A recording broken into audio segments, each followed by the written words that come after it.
I built my life around my sons, only for them to tear it down with a single question.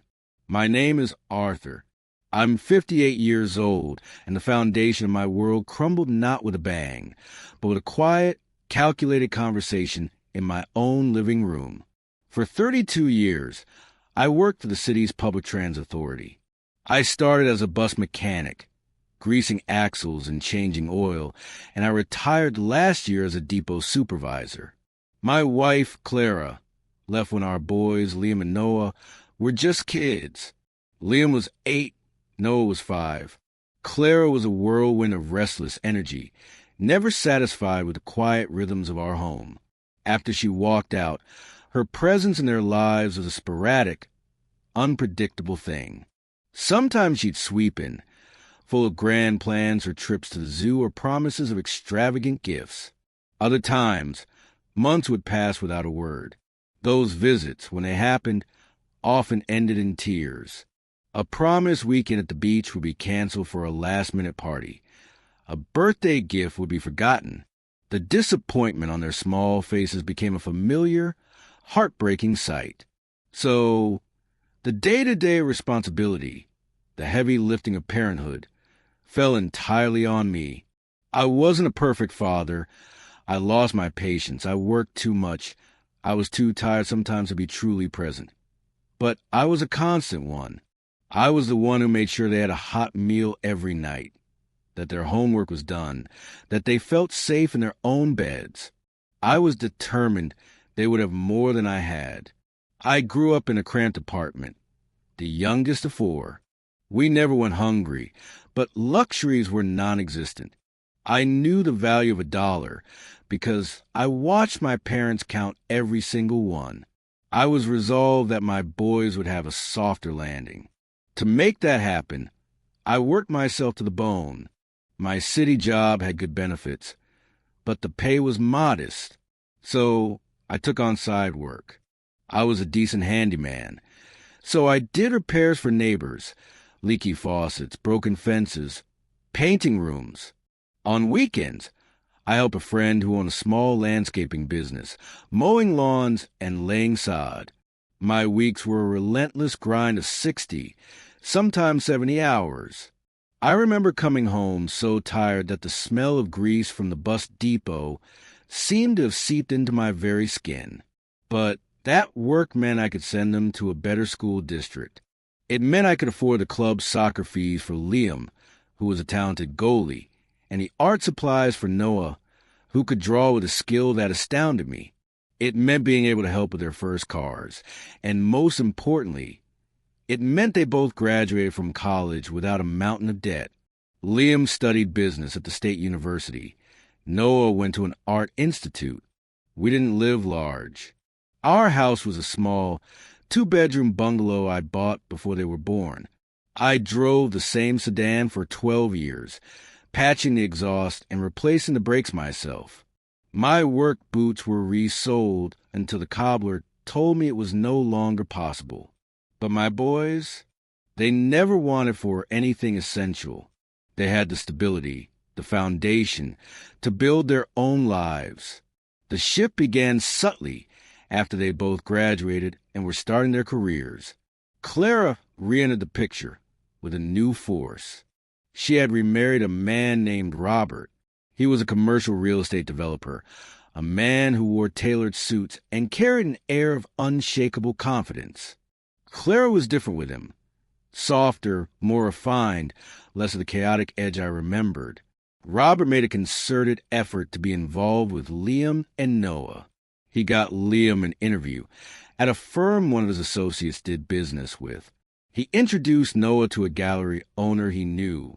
At first, I was cautiously optimistic. More people to support my sons? How could that be bad? But then the distance started to grow. Our weekly Sunday dinners became monthly, then stopped altogether. Phone calls got shorter, more rushed. They were always busy, usually with something involving Robert and Clara. They started talking about Robert's lake house, his golf club membership, his connections. My humble home, my simple life of routine and hard work, must have seemed painfully small to them. I recall planning a fishing trip, a tradition we'd loved when they were teenagers. They both canceled. Liam had a strategy meeting Robert had set up. Noah was attending an opening at a gallery Robert's friend owned. The hurt was a sharp, physical pain, but I swallowed it. They were men now, making their own choices. Then came the questions, dropped like small, poisonous seeds. Comments about family traits, about how neither of them looked much like me. Clara, it turned out, had been whispering in their ears. One night, Liam called me. His voice was strained, hesitant. He asked if there was anything Clara and I had kept from them about the early years of our marriage. When I pressed him, he said Clara had confessed to a brief, emotional affair around the time he was conceived and another mistake before Noah was born. She had apparently told him she now had serious doubts about their paternity. I felt the floor drop out from under me. Clara and I had our share of problems, monumental ones, but the boys being mine was the one rock-solid truth I had never, ever questioned. Robert, according to Liam, had been part of these discussions. He'd apparently suggested that for legal clarity and to streamline his estate planning, he could legally adopt them as adults. He said it would formalize their place in his family, secure their future. Liam and Noah started using language that sounded foreign on their tongues. Phrases like biological imperative and emotional truth. They talked about consolidating family assets. Clara, during our marriage, had a vicious streak when cornered. If she felt criticized or trapped, she would lash out with a fury that was terrifying. I remember one time, Noah, who was about 6, had a school play. He was a tree, and he was so proud. Clara had promised to be there. An hour before the curtain, one of her friends called with tickets to a concert. She left. When I tried to talk to her about how much it would hurt Noah, she smashed a vase on the floor and screamed that I was trying to suffocate her, to chain her to a life of domestic drudgery. Noah cried himself to sleep that night. That was Clara, all surface charm and deep-seated selfishness, wrapped in drama. Her return now, with Robert in tow, felt like a more sophisticated, more devastating version of the same pattern. She wasn't just abandoning them temporarily. She was trying to rewrite their history and claim them for her new, improved life. The final confrontation happened on a rainy Tuesday evening. They asked to come over together. They sat in my small living room, on the same sofa I bought secondhand years ago. Liam did most of the talking. Noah fidgeted with a loose thread on his jeans. Liam laid it out calmly, methodically. He repeated Clara's story about the affairs, her newfound certainty that I wasn't their biological father. He said she was heartbroken by this revelation and wanted to rectify the situation. Then Noah spoke, his voice barely a whisper. Robert says the adoption is just a formality. For the inheritance, it makes everything cleaner. He looked at me, his eyes pleading for understanding. It's just paperwork, Dad, for our futures. Liam nodded in agreement. It's not about you, he said. And then he delivered the line that shattered what was left of my heart. Robert can offer us opportunities that align with our professional goals. It just makes sense. I didn't speak. I just listened, my blood running cold. After a lifetime of sacrifice, of choosing their needs over my own every single day, it came down to this. A business proposition. Their mother, who had been a ghost in their lives, and her wealthy new husband were offering them a better deal, and they were taking it. I stood up, walked slowly to my bedroom, and pulled a small, fireproof lockbox from the top of my closet. Inside, among my own birth certificate and passport, was a faded manila folder from the divorce proceedings. When Clara had left, in a fit of rage, she had tried to deny paternity to avoid child support. The court had ordered tests for both boys. It was an ugly, painful time, but I had kept the documents. They were clear, legal, and unambiguous. Both Liam and Noah were my biological sons. I walked back into the living room and placed the papers on the coffee table between us. These are the court-ordered paternity tests from the divorce, I said, my voice surprisingly steady. They are legally binding. You are my sons. Liam picked up the top document, scanned it with a detached expression, and set it down. Noah didn't even look.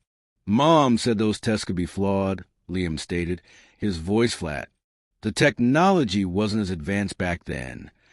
Noah added, Robert said he'd pay for new, definitive tests if we wanted. But he also said, family is about who shows up for you, and he's showing up for us now.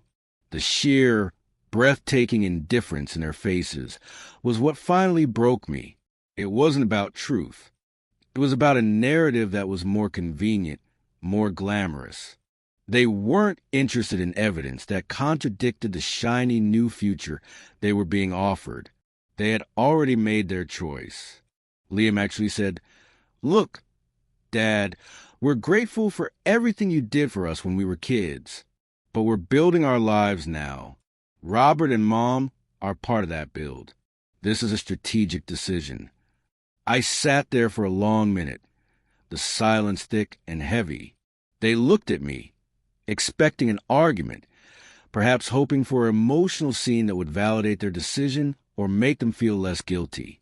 I felt nothing, a profound, hollow emptiness. Quietly, I reached forward, gathered the paternity documents, and slid them back into the folder. I didn't raise my voice. I didn't cry. What would have been the point? The verdict was in. I looked at them. These two men I had carried on my shoulders, taught to shave, consoled after broken hearts, the men for whom I had sacrificed my youth and my energy, and I began to act. The next morning, I started the process of severing ties. First, I canceled the financial support. The small monthly stipend I still sent Noah to help with his studio rent was terminated. The emergency fund I maintained for Liam, which he dipped into a few months prior for a business suit, was closed, and the balance transferred to my account. Next, I called my insurance agent. I removed them from my life insurance policy, of which they were the primary beneficiaries. They were adults. They could take out their own policies. The cars they drove, for which I was still the primary co-signer on the loans. I contacted the lenders and formally revoked my co-signature. It triggered a process where they would have to refinance the vehicles solely in their names or surrender them. I had a small investment portfolio I had started for each of them when they were born. A few $1,000s meant to be a gift for a future down payment. I liquidated both accounts and absorbed the funds back into my retirement savings. Then, I sent them each a single identical text message. It was brief and final. I have acknowledged your decision regarding your family and your future. As you have chosen to revoke my role as your father, I am hereby revoking all support, financial and otherwise. I wish you success in your endeavors. I then blocked their numbers on my phone. I needed the silence. I needed to not hear from them until the dust had settled in my own soul. I heard nothing for months. I went through the motions of my life. I retired from the transit authority as planned. The small pension and my savings were enough. The house was quieter than ever, the emptiness of physical presence. I took long walks. I started volunteering at the local library, fixing old books. I tried to rebuild a life that was just for me. Then, about 8 months later, the tide began to turn. I heard through the faint, distant grapevine of old neighbors that Robert's real estate ventures had hit a major snag. A large development project had fallen through due to financing issues. The glossy facade began to crack. The opportunities he had promised Liam and Noah evaporated. Liam's position at the firm, it turned out, was heavily dependent on Robert's influence there. When that influence waned, Liam was let go in a round of budget cuts. Noah's connection to the gallery led nowhere. The owner was a friend of Robert's, but without Robert's continued patronage, that friendship held no value for Noah. The gallery stopped showing his work, and Clara, true to form, began to show her colors. The stress of Robert's financial troubles made her volatile. The polished, refined woman vanished, replaced by the bitter, entitled person I remembered. She reportedly blamed the boys for not being more successful on their own, for leaning on Robert too heavily. The financial spigot from Robert and Clara began to tighten, then shut off completely. The tentative messages started to trickle in. I had unblocked their numbers after a few months, the silence from their end feeling like a confirmation of my decision. First, a text from Noah. "Hey, Dad. Hope you're doing okay." Then, a voicemail from Liam a week later. "Hi, it's me. Just thinking about you. Call me back if you get this." The tone was casual, exploratory, devoid of any acknowledgement of the cataclysm that had occurred. There was no apology, no remorse, just a testing of the waters to see if the old port in the storm was still open. I did not reply. The hurt had calcified into a hard, unyielding resolution. They had made their bed with Clara and Robert. They could lie in it. The direct approach came a few weeks after the messages. They showed up at my door on a Sunday afternoon unannounced. Both of them looked haggard. Liam had lost weight. Noah's eyes were shadowed with fatigue. Seeing them standing there on my welcome mat, looking so defeated, I felt a flicker of the old protective instinct, but I quickly snuffed it out. This was a consequence of their own making. "Dad," Liam began, his voice rough, "can we talk?" I looked at them for a long moment, then stepped back. "Come in. You have 5 minutes." They filed into the living room, the scene of the crime. I didn't offer them a seat. I leaned against the doorframe, arms crossed. They stood awkwardly. "Dad, we made a huge mistake," Liam blurted out, his composure cracking. Noah nodded, his eyes welling up. "We were idiots. Mom," she was so convincing. "And Robert, he made it all sound so logical, so easy." "It was a fantasy," Liam continued, his voice gaining a desperate edge. "I wanted that fantasy. I wanted the easy path, the connections, the success he promised. I was greedy and stupid." Noah wiped his eyes with the back of his hand. "I just wanted to belong to something that felt powerful. You were always just you, steady and reliable. Robert was exciting. I thought it was my chance to be part of that world." They talked over each other then, a torrent of excuses and regrets. How Clara had manipulated them, how Robert's promises had turned to dust, how he was now cold and distant, and how Clara was berating them for their failures. The golden future had rusted over completely.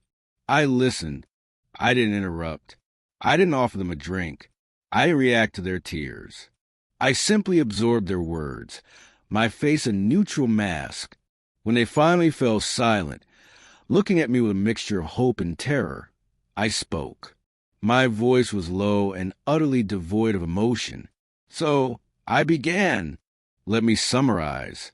Your mother, a woman who repeatedly abandoned you and prioritized her own whims over your well-being, told you a story. Her new husband, a stranger with a fat wallet, offered you a business arrangement disguised as familial belonging. And you, 2 grown men with college educations, decided to believe them. You looked at legal, court-documented proof that you are my flesh and blood, and you dismissed it as irrelevant." They flinched as if struck. "You say you wanted a fantasy, Liam," I continued, my gaze locking with his. "You wanted an escape from a man who worked until his hands were raw to give you a real, tangible future. Noah, you wanted to be part of something powerful. Was the power of a father's unconditional love and sacrifice not enough for you? Was it too common? Too mundane?" "No, Dad, that's not." Noah tried to interject, but I held up a hand. "What did you mean?" I said, my voice dropping even lower. "When you stood right here and told me that Robert's opportunities, aligned with your professional goals. You were very clear. You were not choosing a father. You were choosing a business partner. And you fired me. Liam looked down, shamefaced. We're sorry, Dad. We are so sorry. Sorry. I repeated the word as if it were in a foreign language. Sorry is a word you say when you spill a drink on the table. It does not rebuild a bridge that you deliberately set on fire and watch burn to ashes. You did not come back here because you suddenly saw the error of your ways. You came back because your new business partner went bankrupt. You came back because the fantasy collapsed and you have nowhere else to go. You are not here for me. You are here for my resources. You are here because your safety net with them tore, and you're hoping the one you cut down is still somehow there to catch you. I looked from Liam's ashen face to Noah's tear-streaked one. Well, it's not. My decision is final. You made a conscious, adult choice to sever our relationship. You renounced me as your father. You chose to be Clara's sons and Robert's stepsons. So your 5 minutes are up. There is nothing for you here. Not my time, not my sympathy, not my home, and certainly not my money. The door's behind you. Go back to the family you chose. Lie with the consequences of that choice. Do not contact me again. We are finished. Liam's head snapped up. Dad, you can't do this. We're your sons. Biologically, yes, I said, my voice like ice. The papers in that folder confirm it, but you rejected that truth. You rejected me. In every way that matters, in every way that defines a family, you are not my sons. Not anymore.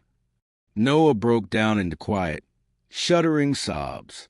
Liam stared at me, a mixture of disbelief and dawning horror in his eyes. He opened his mouth to say something more, but seemed to think better of it. He saw the finality in my expression. He took Noah's arm and led him out of the living room, out of my house, and out of my life. I closed the door and turned the deadbolt. The sound echoed in the quiet house. I didn't feel triumphant. I didn't feel sad. I felt a profound and absolute silence. The storm was over. The wreckage was all that remained, and I had finally accepted it. They had burned our history for the chance of a better future, and in doing so, they had left themselves with nothing. And I, after a lifetime of giving, had nothing left to give them.